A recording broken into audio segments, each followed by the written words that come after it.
मुफ्ती तारिक मसूद के बयानात के लिए तारिक मसूद एक्सक्लूसिव को सब्सक्राइब करें। तारिक मसूद एक्सक्लूसिव।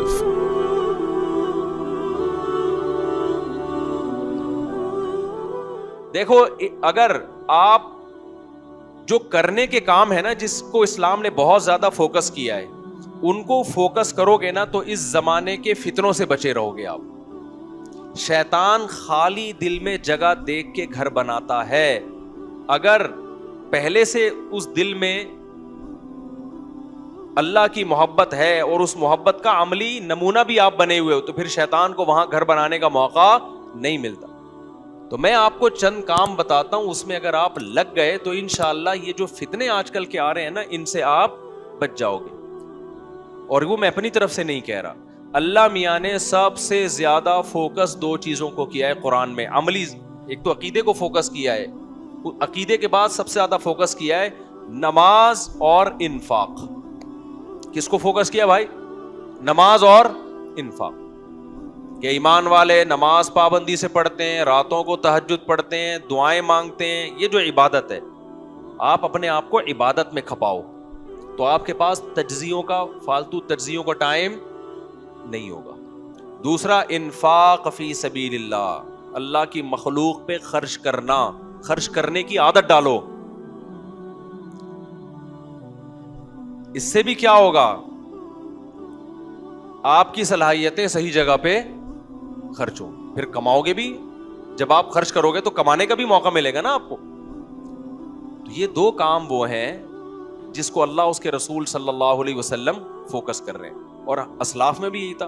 आप असलाफ की नमाजें देखो, कोई यहाँ हाथ बांधता था, कोई हाथ छोड़ के नमाज पढ़ता था, कोई रफुल दैन करते थे, कोई रफुल दैन नहीं करते थे, लेकिन उन सबकी नमाजों में खुशू खुजू था। सारे लंबी लंबी नमाजें पढ़ते थे, नमाजों में रोते थे। बल्कि बाज असलाफ तो ऐसे कौल पे भी अमल करते थे कि जो अब बिल्कुल मतरूक हो चुके हैं। उस कौल पे किसी ने भी उस कौल को नहीं लिया, लेकिन वो भी उस सोसाइटी में चल रहे थे। मगर फोकस किसको करते थे? खुशू खुजू को, नमाजों की कसरत और नमाजों में खुशू और खुजू।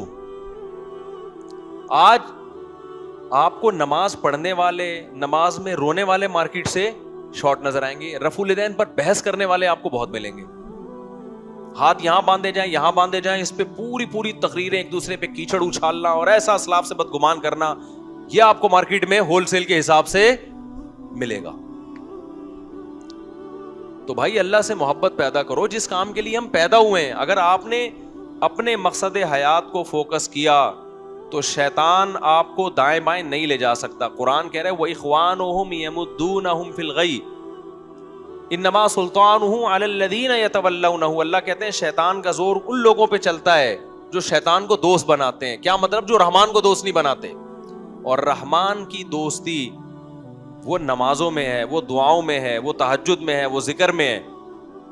तो अपने आप को इबादत में खपाएं, नमाज रोजे में नफली रोजों का मामूल बनाएं। आज हमारी सोसाइटी में नफली रोजे बिल्कुल निकल गए। पीर जुमेरात का रोजा सुन्नत है, अय्याम 20 का रोजा सुन्नत है, 9-10 मुहर्रम का रोजा सुन्नत है। कहीं नजर आ रहा है आपको? बहुत कम, ना होने के बराबर। घरों में तिलावत का मामूल सुन्नत है, कहीं नजर नहीं आ रहा। दुआ, नबी सल्लल्लाहु अलैहि वसल्लम कितनी दुआएं मांगा करते थे। बाज दुआएं आपकी इतनी लंबी हैं कि सहाबी कहते हैं जितनी देर में सूरह बकरा पढ़ी जाती है ना, इतनी देर आप सल्लल्लाहु अलैहि वसल्लम ने हाथ उठाकर दुआ मांगी है। हमारे यहाँ है कोई मामूल? बस वो खत्म कुरान के मौके पर एक फॉर्मेलिटी पूरी होती है। अच्छा, दुआओं में किस तरह बरगलाया? वो रूहानी आमिलों ने दुआओं से हटा दिया। हर चीज में एक बातिल काम कर रहा है ना, सही रास्ते पे चलाने के बजाय आपको गलत। जो टाइम आपका परेशानियों को हल करने के लिए अल्लाह के सामने गिड़गिड़ाने में लगता था, वो तावीज गंडों और रूहानी टोपी ड्रामों में लग गया। समझ में आ रही है बात कि नहीं आ रही? एक साहब मुझे कहने लगे कि मैं ये वजीफा पढ़ना चाहता हूँ, ला इलाहा इल्ला अंता सुब्हानका इन्नी कुन्तु मिनज़ ज़ालिमीन, 100 दफा पढ़ना चाहता हूँ, क्या मेरी परेशानी हल हो जाएगी? मैंने कहा पढ़ने में कोई हरज नहीं है, मैं उसको नाजायज नहीं कहता, लेकिन ये जो वजीफा लिया गया है ला इलाहा इल्ला अंता सुब्हानका इन्नी कुन्तु मिनज़ ज़ालिमीन, ये लिया गया यूनुस अलैहिस्सलाम से। تو یونس علیہ السلام نے یہ بطور وظیفے کی نہیں پڑھا تھا, یہ دعا مانگی تھی اللہ سے کہ اللہ میں تیری اجازت کے بغیر اپنی قوم کو چھوڑ کر آ گیا, جس کی وجہ سے مجھے سزا ملی کہ میں مچھلی کے پیٹ میں ہوں. تو اللہ لا الہ الا انت, تیرے سوا کوئی عبادت کے لائق نہیں, سبحانک, تو ہر عیب سے پاک ہے, تو ظالم نہیں ہے. ظالم کون ہے؟ میں ہوں, غلطی مجھ سے ہوئی ہے. کیا مطلب؟ معاف کر دے. تو یہ وظیفہ نہیں پڑھا تھا, یہ اللہ سے دعا مانگی تھی, اپنی خطا کا اعتراف کیا کہ اللہ میں غلطی پر ہوں.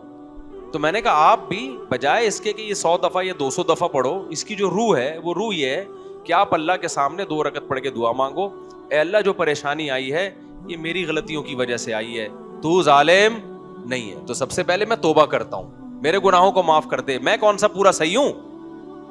ہم تو اللہ سے ایسے معاملہ کر رہے ہوتے ہیں کہ ہم جیسے 100% صحیح ہوں اور اللہ 100% ہمارے ساتھ غلط کر رہا ہو, معاذ اللہ.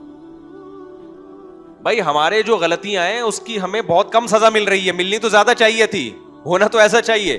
تو اللہ کے سامنے اعتراف کرو, اے اللہ میں بہت غلط ہوں, میرے جتنے گناہ ہیں, اس جو میری پریشانی ہے, میری پریشانی اس سے 10 گنا زیادہ ہونی چاہیے تھی. یہ تو تیرا کرم ہے کہ تھوڑا پریشان کیا تو نے مجھے.